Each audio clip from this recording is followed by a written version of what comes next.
En tant que porteuse de projet, j'ai été accompagnée d'abord par un conseil en développement durable qui m'a permis de rédiger le projet à l'émergence et de le présenter à des institutions, à la région notamment, pour avoir des financements, pour faire une étude de faisabilité. Ensuite, accompagnée, j'étais aussi par Entropia, l'incubateur de l'ESSEC, qui m'a permis de structurer la démarche plutôt dans un sens business, je dirais. J'ai réalisé avec eux, accompagné par eux, un business plan social où j'ai tout décrit, quel type de client, quel segment, enfin, dans une approche plus économique, je dirais. Et puis le réseau de l'ESSEC est un très beau réseau, donc j'ai été aussi en relation alors avec des financeurs.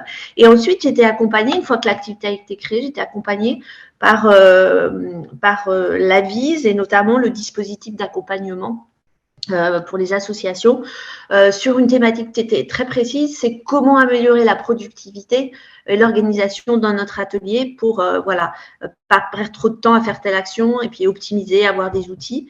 Donc ça aussi, ça a été intéressant comme accompagnement. J'ai toujours cherché de l'accompagnement sur les domaines où j'avais pas la compétence, sur le juridique, sur l'environnement. Je vais chercher cette compétence. À chaque fois, je regarde dans le paysage et en France, on a une grande richesse d'accompagnateurs.